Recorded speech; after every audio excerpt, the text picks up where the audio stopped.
বাজারে বিক্রি কম। যেই জিনিসটার লজ্জা আছে সেই জিনিসটার বাজারে বিক্রি বেশি আছে। কথা বুঝেন কিনা? যেই জিনিসের লজ্জা বেশি আছে সেই জিনিসের বিক্রি বেশি আছে, যেই জিনিসের লজ্জা নাই তার বিক্রি কম পৃথিবীতে। এই জন্য আপনারা দেখবেন বাজারের ভিতরে গিয়ে কিছু লজ্জাওয়ালা বলতে পর্দাওয়ালা পোশাকওয়ালা জিনিস আছে। যেমন আপনাকে বলি, এখন বাজারে যদি যান তাহলে দেখতে পাবেন বাজারে কিছু সুন্দর সুন্দর দেখার মতো সন্তরা বিক্রি হয় না? সন্তরা কেউ বিক্রি করছে 100 টাকায় 2 কেজি, কেউ বিক্রি করছে 70 টাকা কেজি, কেউ বিক্রি করছে 60 টাকা কেজি। কি ওগুলো? সন্তরা। আমরা ওকে বলছি কমলা লেবু, নাকি? কমলা লেবু। তাহলে এই লেবুগুলো বিক্রি করছে, ওর ওপরটাতে একটা লজ্জার জিনিস আছে, সেটা হলো তার ছিলকা, চুকা। তো এই ছিলকা দিয়ে ঢাকা যে সন্তরাগুলো আছে, যে লেবুগুলো আছে, এই কমলা লেবুগুলো প্রায় মানুষ খরিদ করছে, বাড়ি নিয়ে যাচ্ছে। কেন? এই জন্য যে ওই সন্তরাগুলোকে সুন্দরভাবে যেমনি করে আল্লাহ তার একটা লজ্জা জিনিস দিয়ে, তার একটা পোশাক দিয়ে, তার ছিলকা দিয়ে, চোকা দিয়ে, ওকে যেইভাবে আল্লাহ পয়দা করেছেন, যেইভাবে তাকে বানিয়েছেন, ওইভাবে ওই জিনিসগুলোকে বাজারে নিয়ে এসে বিক্রি করছেন।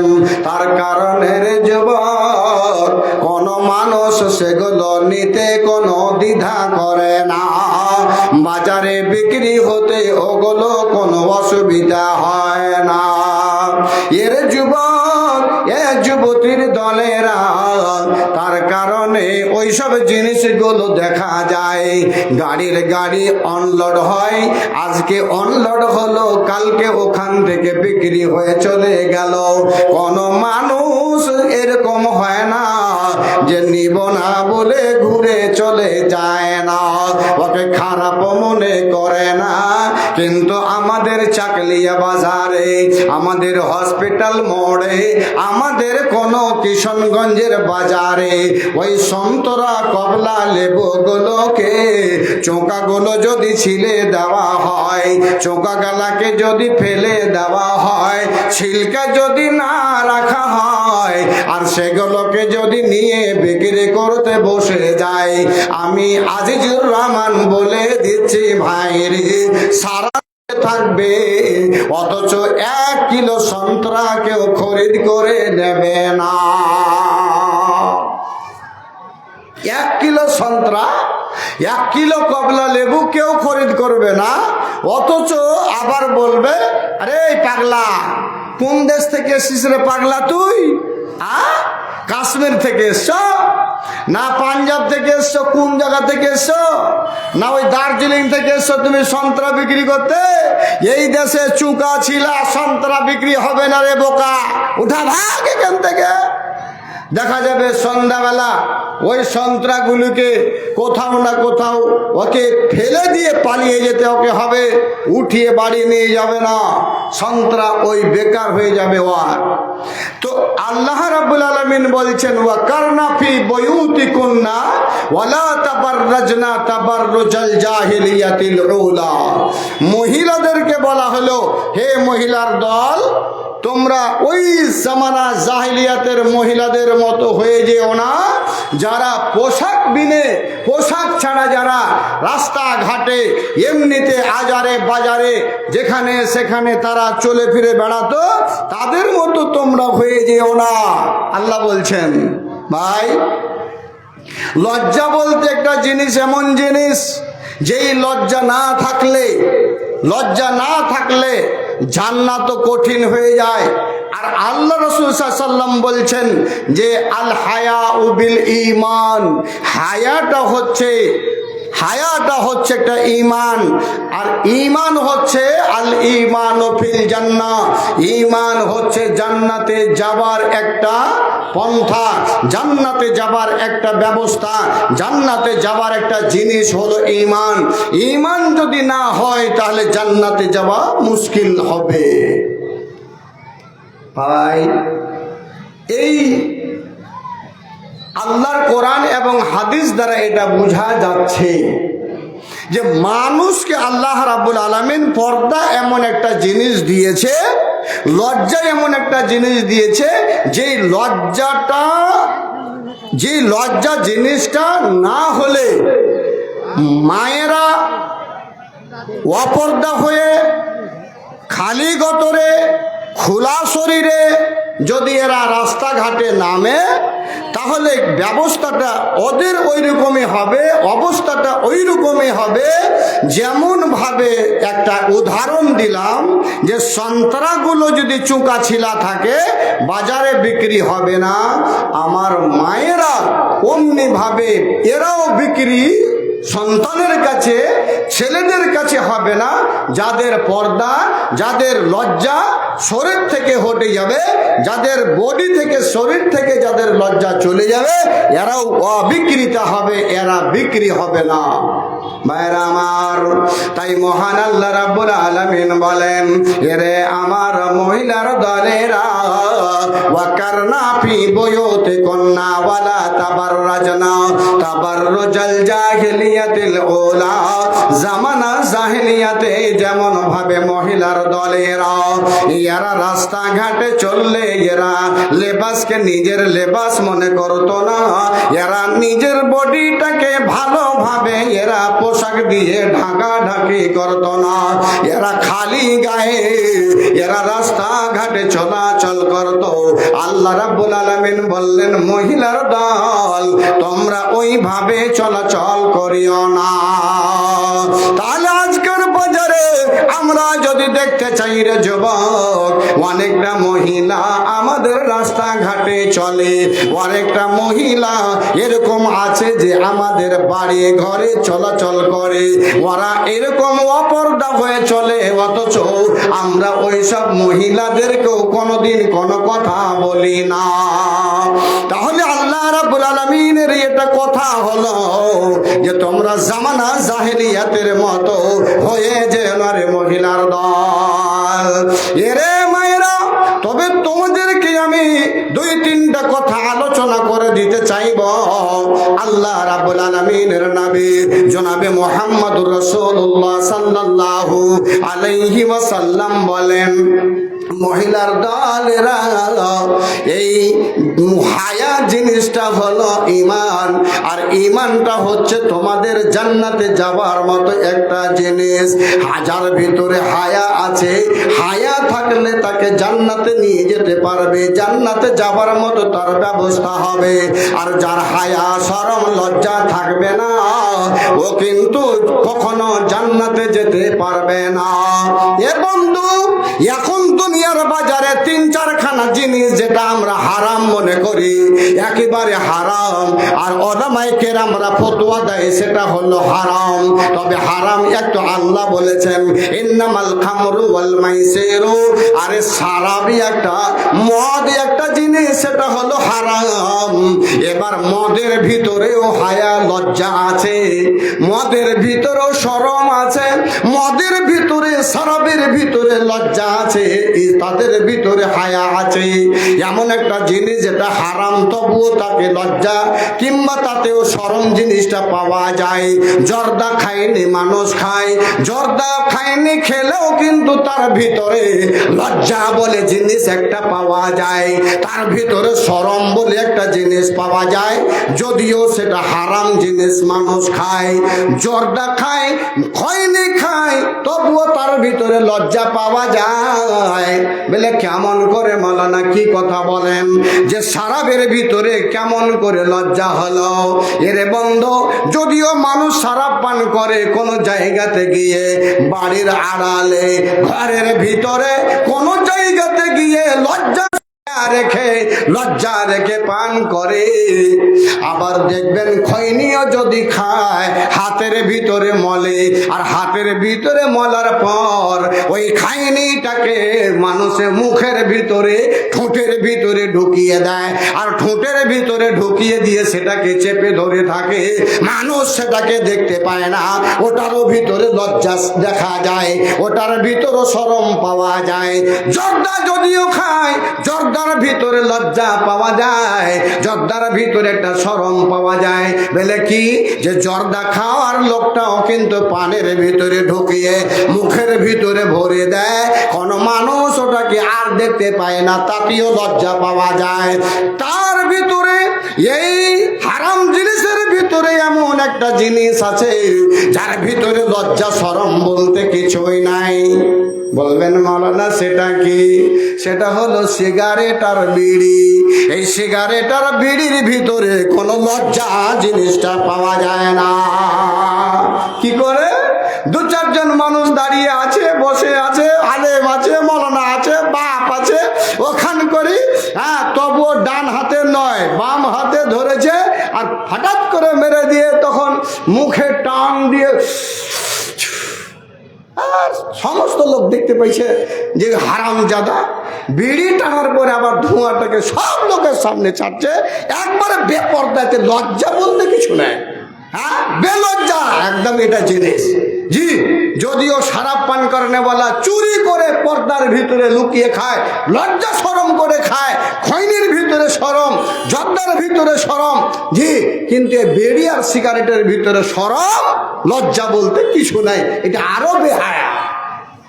তো যেরকম এই যে সিগারেট আর বিড়ির ভিতরে কোনো লজ্জা শরম নাই, তো ওই রকম যেগুলো মেয়েদের বডিতে শরীরে পাকা উঠা কাপড় থাকে না, জানতে হবে যে ওই সিগারেট বিড়ির মতো ওর ভিতরে লজ্জা শরম বলতে কিছু নাই।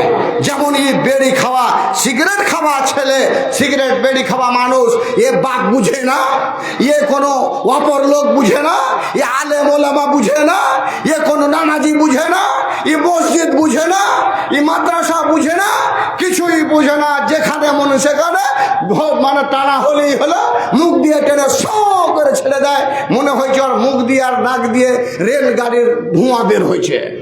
জি, এরকম ভাবে বেলজ্জা বেড়ি আর বেলজ্জা লোক তখন ও ওরকম ভাবে ধূমপান করে। এটা একটা নির্লজ্জা, যার ভিতরে লজ্জা শরম কিছু নাই।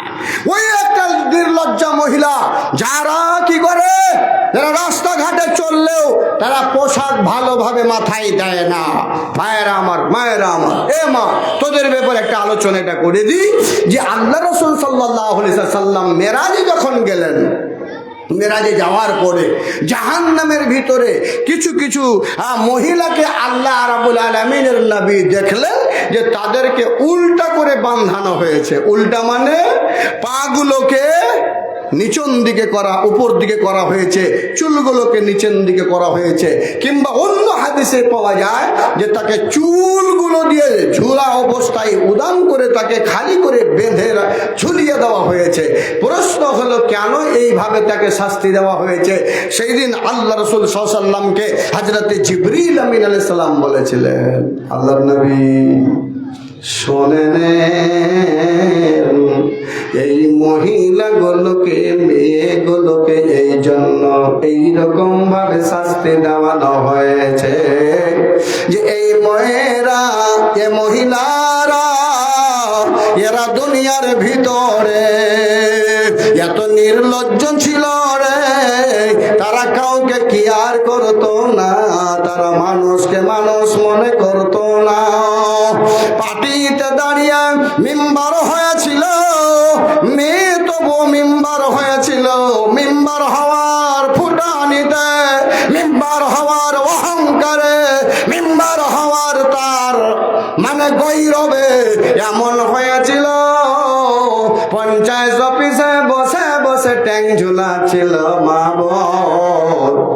ওই মহিলাগুলো আজ, ওই মহিলাগুলো আজ ওই সেই দিন পঞ্চায়েত অফিসে ওই সেই দিন কুরসিতে বসে মাথায় কাপড় না দিয়া ওর এলাকার 14 গোষ্ঠী সবাইকে দেখাচ্ছিল রে। তার কারণে এই মহিলাগুলোকে চুল দিয়ে ঝুলিয়ে রাখানো হয়েছে। কতদিন শাস্তি চলবে, কতদিন শাস্তি চলবে? বলে অতদিন চলবে যতদিন পর্যন্ত কিয়ামতের ফয়সালা না হয়ে জান্নাত জাহান্নামের অর্ডার না হয়ে গেছে। এর যুবতীর দল, তবে তোমাদের বলবো আল্লাহ রাব্বুল আলামিন তোমাদের জন্য আল্লাহ পর্দার ব্যবস্থা করে দিয়েছে রে মা। তোমরা পর্দায় থাকারই তোমরা জিনিস, তোমরা তোমাদের ভিতরে একটা চুকা ছিলকা বলে আল্লাহ জিনিস দিয়েছে, সেটা রাখতেই হবে। যদি না রাখো রে মা, বিনা চুকাওয়ালা ক্যালা আমের মতো হয়ে তোমরা নালা বাজা নালাতে কোনো খাদে তোমরা পড়ে থাকবে, তোমাদের কেউ নিতে যাবে না। ভাইয়েরা আমার, বন্ধুরা আমার, তবে আপনাদের সামনে একটা কথা বলবো, যারা পুরুষ হয়েছেন, এ পুরুষেরা যারা আপনারা বিয়ে করে কোনো স্ত্রীকে বাড়িতে এনেছেন, আল্লাহ রাসূল বলেন 3 ধরনের মানুষকে আল্লাহ জান্নাতে দেবে না, জান্নাতে যাবে না। লা ইয়াদখুলুনাল জান্নাতা আদ-দায়ুস, যারা দায়ুস তারা কিন্তু কোথায় যাবে না, দায়ুসেরা জান্নাতে যাবে না। দায়ুস কাকে বলা হয়? দায়ুস ওকে বলা হবে যার স্ত্রীগুলো, যার বেটিগুলো রাস্তাঘাটে চলাচল করবে, হকারেরা আসবে গ্রামের ভিতরে, ওরা এসে কাপড় বিক্রি করবে, হকারেরা আসবে, ওরা চুরি বিক্রি করবে, ওরা বর্তন বিক্রি করবে। তুমি স্বামী, তুমি যাও যে ওখান থেকে কাপড় কিনে নিয়ে এসো, ওখান থেকে চুরি কিনে নিয়ে এসো, আর কিনে নিয়ে বিবিকে তুমি দেখাও, কিংবা সেখান থেকে নিয়ে গিয়ে বাড়িতে পছন্দ করাও। পছন্দ হবে নেবে, না হয় না নেবে, তাতে যাই আসে না। কিন্তু হকারের কাছে গিয়ে আপনার বিবি, আপনার বেটি, আপনার বোন যদি গিয়ে বাজার করে, আর ওই ছেলেটাকে যদি মনে করে ও ভাই তুমি আমার ভাই, তুমি আমার গ্রামের ভাই, তোমাকে আমি নিজের ভাইয়ের মতো মনে ভাবি, তোমাকে আমি নিজের ভাইয়ের মতো মনে করি, এরকম যদি বলে, আর কাছিয়ে কাছিয়ে পার্সে যায়, আর যদি বলে ভাইরে আমি এই 500 টাকা আজ নয়, মোটামুটি আজ আমি 1 মাস থেকে লুকিয়ে রেখেছি, আমার এই কাপড়ওয়ালা ভাই, নিজের ভাই কখন আসবে, ওই ভাইয়ের কাছেই নিব কাপড়টা। ও কেবল বলছে জি ভাই তোমার লেগে টাকাটা আমি জমিয়ে রেখেছি, আমার ওই কিসের টাকা, লক্ষ্মীর ভান্ডারের টাকা, 500 টাকা আমি জমিয়ে রেখেছি খালি তোমার কাছে কাপড় নেওয়ার লেগে। ভাই কইছে তোমারও লেগে আমি আজ 15 দিন থেকে একটা ভালো লাল পায়রা কাপড় থুয়েছি, ওই কাপড়খানটা কাউকে দিনি। ভাই বাহির করো তো, কাপড় বের করে গেছে, লম্বাটা দেখালাম তো, ওকে 1 মাথা ধরিয়েছে আর ওই 1 মাথা ধরে গেছে, লেপেলো বুবু লেপেলো, তুমি লাভবো, তুমি লেপেলো বুবু, আর ও শুরু করে দিলে ওর সামনে লাভতে, বগল ছেড়ে লাভছে জি ভাই। আর ওই আগে ছিল 10 ছাঁটের ব্লাউজ, কয় ছাঁটের? 10 ছাঁটের ব্লাউজ ছিল, আর 10 ছাঁটের ব্লাউজের ভিতরে না 16 ছাঁট ছিল জি, 16 ছাঁট। ওই 16 ছাঁটের ভিতরে 10 ছাঁটকে কেটে হাঁটিয়ে দিয়েছে এখনকার মহিলারা, আর মাত্র খেয়েছে 6 ছাঁট। ওই 6 ছাঁট মানে 6 ইঞ্চি জি ভাই, 6 ইঞ্চি, ওই 6 ইঞ্চি পিঠের দিকে আছে, আর এই দিকে যে কার কতটা থাকছে তো আল্লাহ ভালো জানে জি। তো ওই বেলা ওই গায়ে দিয়ে যখন মাপতে লেগেছে তো ওই বগল ফাঁকা, বগল ফাঁকা, আর কাপড় লাপতে লাপতে 11 হাত লেপে দেখাইছে। তারপর তখন কইছে বুবু 11 হাত লেপলে এবারকার কাপড়খানটা ভাঁজ করলো, ভাঁজ করতে যে ভাঁজ করতে করতে ওর হাতে যে এমন করে কাপড়টা দিছে যে ওর হাত আর ওর হাত সব বুঝে গেল যে কার হাত শক্ত আর কার হাত নরম। ওটাও পাতা লাগিয়ে নিলে কাপড়ওয়ালা জি। চুরি বেচনেওয়ালা চুরি বেচতে আসার পরে তো ওরে আল্লাহ, চুরি ওই মদ বেটা ছেলে হাসিনা তুমি আমার সব থেকে ভালো ভাই। জি, ওর কাছে চুরি এমন করে মানে হাতে দাঁড়িয়ে নিছে, এমন করে ভরিয়ে নিছে যে একদম 10 মিনিট লাগিয়ে দিলে ওর চুরি ভরতে, আর চুরি ভরিয়ে নিলে ওর কাছে। এরকম যদি দেখা যায় আর মদ্দাটা ছেলে যদি না রুকে, ওকে বলা হয় দাইয়ুস। আর এ দাইয়ুস কোনোদিন জান্নাতে যাবে না, এটা আল্লাহর রাসূল বলছেন। ভাইরা আমার, এ বন্ধুরা আমার, এলাকার ভাইরা রে, কথা বললে লম্বা হয়, শুনতে মনে হয় কারবা লাগে, কারবা হলেও আমার যাই আসে না। আমি আপনাদের বলবো, এই মহিলারা যারাকে আপনারা বিয়ে করে নিয়ে আসেন, আল্লাহর নবীর হাদিস অনুযায়ী আপনার সামনে একজন মুরব্বীকে ডাকা হয়, আর মুরব্বীটাকে বলা হয় বেটার বিবাহ আপনি পড়িয়ে দেন, আমার বেটির বিবাহ পড়িয়ে দেন। মাওলানা সাহেব যায়, আর মাওলানা সাহেব যাবার পরে আলহামদুলিল্লাহ নাহমাদুহু ওয়া নাস্তাঈনুহু, তারপরে তখন শুরু করে আউযু বিল্লাহি মিনাশ শাইতানির রাজিম, বিসমিল্লাহির রহমানির রহিম। ইয়া আইয়ুহান নাসু তাকু রাব্বাকুমুল্লাযী খালাকাকুম মিন নাফসিন ওয়াহিদা ওয়া খালাকা মিনহা যাওজাহা ওয়া বাসসা মিনহুমা রিজালান কাসীরান ওয়া নিসা। এই আয়াত, আরেকটা আয়াত, আরেকটা আয়াত, তিনখানা আয়াত তখন পড়ে ওই মাওলানা। কোন মাওলানা? যে বিয়ে পড়াবে। আর ওই মাওলানা তখন বলে ভাইজান তোমার যে বিবাহ পড়াবো তো কিছু নিয়ে এসেছো কি না? ও তখন বলে হ্যাঁ মাওলানা, আমি 10,000 খানা টাকা নিয়ে এসেছি। তাহলে যে ছেলেটা বিয়ে করতে যাবে তার জন্য 3খানা জিনিসের শুধুমাত্র প্রয়োজন রে বাবা। কটা জিনিসের প্রয়োজন? 3টা জিনিসের প্রয়োজন। ছেলেটা যাবে, মোহর যাবে, ছেলেটা যাবে, মোহর যাবে, আর ছেলেটার সাথে যাবে মাত্র 2 জন কিংবা 1 জন গাওয়া। গাওয়া হয়নি, 2 জন গাওয়া যাবে। 2 জন গাওয়া যাবার পরে ছেলেটার পাশে বসে থাকবে, মাওলানা আয়াত পড়ে, খুতবা পড়ে, ওই টাকার বিনিময়ে তার বিবাহ পড়িয়ে দেবে। যেদিন বিবাহ পড়িয়ে দেওয়া হলো সেই দিন কিন্তু ওই ছেলেটা শুধুমাত্র মেয়েটাকে সুন্দর করে সাজিয়ে কুজিয়ে ওখান থেকে নিয়ে নিজের বাড়িতে চলে যাবে। এর চাইতে বেশি বিবাহতে আর কোনো জিনিস পাওয়া যায় না। বলবেন মাওলানা 10টা গাড়ির ফতুয়া দিতে হবে, না হলে আপনাকে ছাড়বো না। আমার বাপেরও ক্ষমতা নাই, 10টা গাড়ি দেখাতে পারবে না। এরা যুবক, আল্লাহ তাবারক ওয়া তাআলার নবী জনাবে মুহাম্মদ রাসূলুল্লাহ সাল্লাল্লাহু আলাইহি ওয়াসাল্লামের হাদিস অনুযায়ী এই 3টা জিনিস যাবে, শুধুমাত্র ছেলে যাবে, শুধুমাত্র ছেলে যাবে, মোহর যাবে, গাওয়া যাবে, আর যাবার পরে বিয়ে করে নিয়ে আসবে। কিন্তু ভাইজান এখন তো পয়সার গরম দেখাই রে বাবু।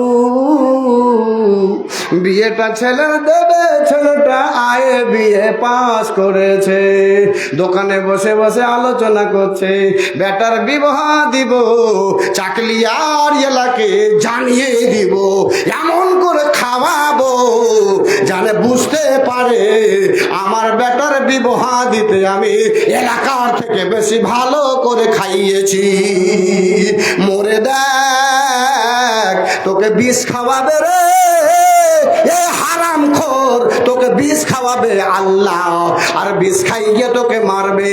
তোর কত যে আল্লাহ কঠোর তোকে শাস্তি দেবে। হারামের বেলায় টাকা তোমার অনেক, আর হালালের বেলায় তোমার টাকা নাই।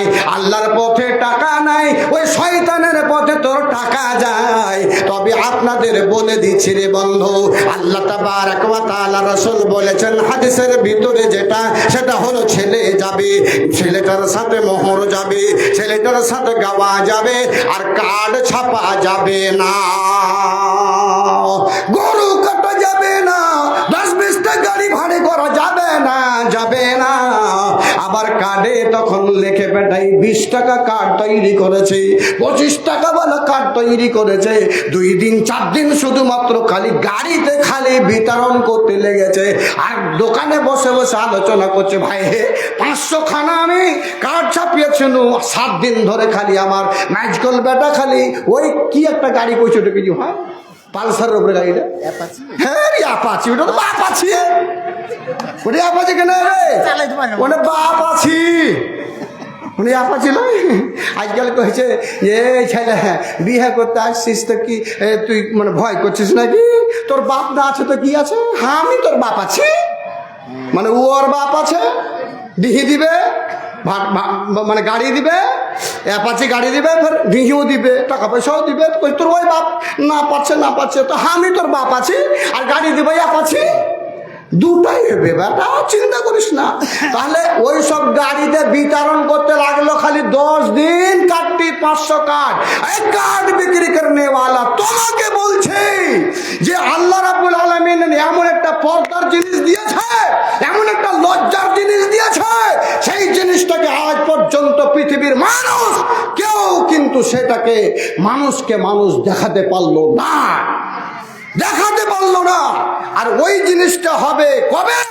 যেদিন একজন আলেম বিয়ে দিয়ে সম্পর্ক জুড়িয়ে দেবে, হারাম জিনিসটাকে হালালে পরিণত করবে, ওই জিনিসটা সেই দিন, যেই দিন বাসর রাত্রে তোমার ছেলে আর তোমার একজন অন্য গ্রামের মেয়ে, তোমরা বহু আর বেটাতে যে সংসার করবে, সেই জিনিসটাকে হালাল করার জন্য ব্যবস্থা করবে ওই মোহর দিয়ে, আর ওই মৌলবি সাহেবের খুতবা এবং হাদিস কোরআনের মাধ্যম দিয়ে। তখন ছেলেটা আপনার কি করবে? সেই দিন দুইজন মিলে মেলামেশা করবে, গোপন অঙ্গকে সেই দিন তোরা ব্যবহার করবে। ওই জিনিসটাকে আপনি এলান করতে চাইছেন?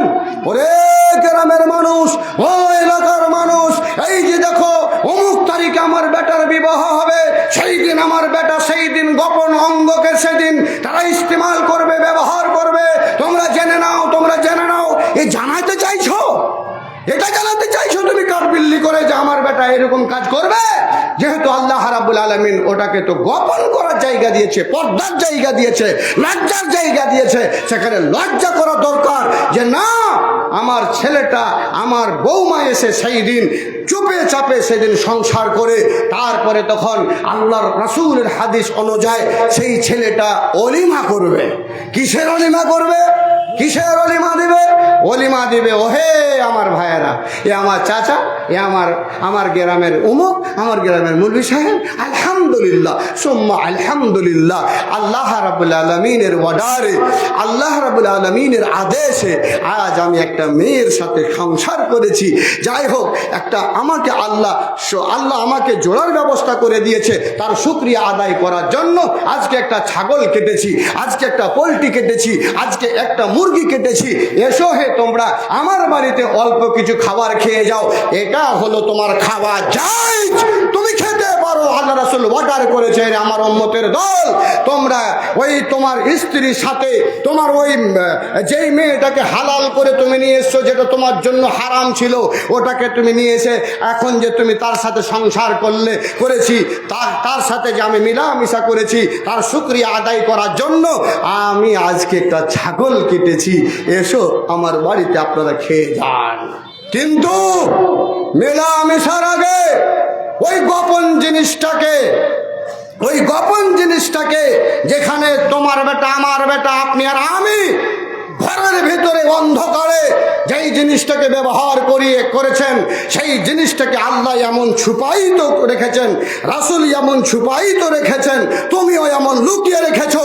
সেই দিন যদি তোমার দরকার ছিল যে বেটার বিবাহের জন্য কার্ড তৈরি করেছো, তার চাইতে উত্তম জিনিস তো ওটা, তার চাইতে তো ফরজ জিনিস ওটা, যে তোমার বেটা আজ একটা এমন একটা উৎসব করতে চলছে, এমন একটা মানে কাজ করতে চলছে, যেটা পৃথিবীতে সেই ছেলেটা হয়তো কোনোদিন জীবনে করেনি, তোমার বৌমা জিন্দেগিতে করেনি, সেই জিনিসটা করতে চলেছে। সেদিন তুমি মাইকে এলান করে দিলে না, মাইকে এলান করে দিলে না, কার্ড বিতরণ করলেন না। আজকে দেখেন ঘরের ভিতরে আমার মেয়েটা যাবে, সেই দিন, ওই দিন, যেই দিন বিবাহ হয়, নির্লজ্জ বেহায়া হারামজাদা ছেলেরা ওখান করে গিয়ে হাজার হাজার মেয়ে ছেলের ছবি উঠায়।